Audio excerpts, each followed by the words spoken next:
Hello everyone! In this presentation, we'll introduce our smart door lock prototype featuring a keypad, servo motor, LED, and buzzer.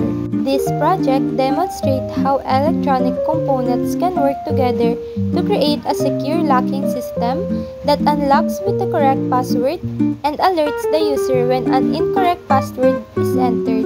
First, we'll prepare the Arduino Uno and connect the keypad.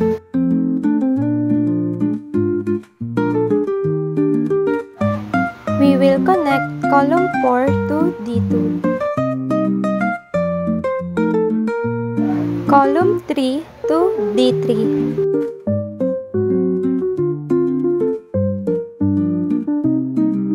column 2 to D4, column 1 to D5.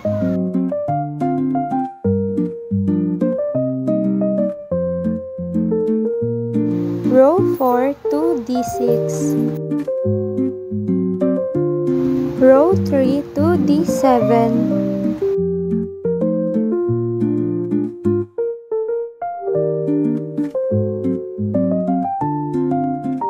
row 2 to D8,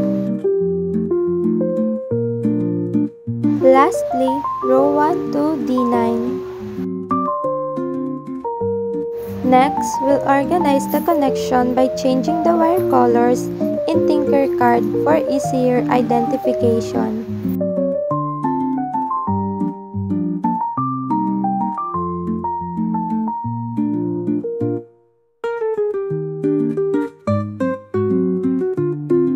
Now, let's proceed with the buzzer wiring.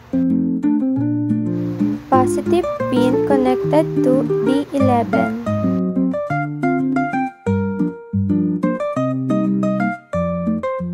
Negative pin connected to GND. Next, for the servo motor. First, signal pin is connected to D10.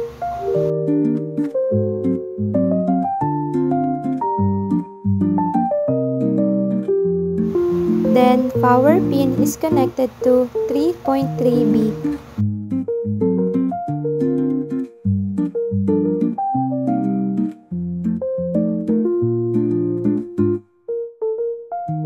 Lastly, ground pin is connected to GND.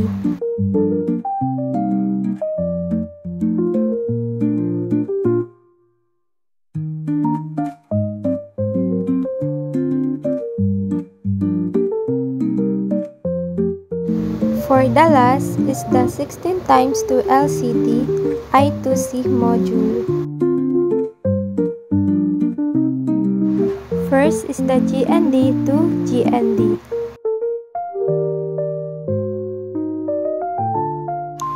Second is the BCC to PIB.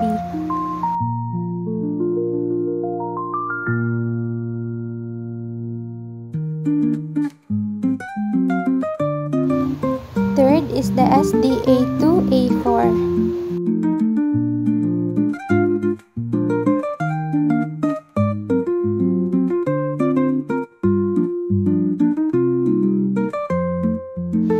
Finally is the SCL to A5.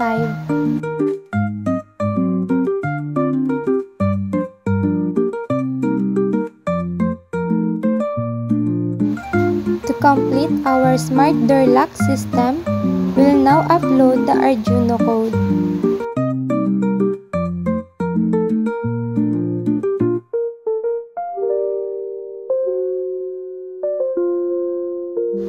Now let's see our virtual prototype in action.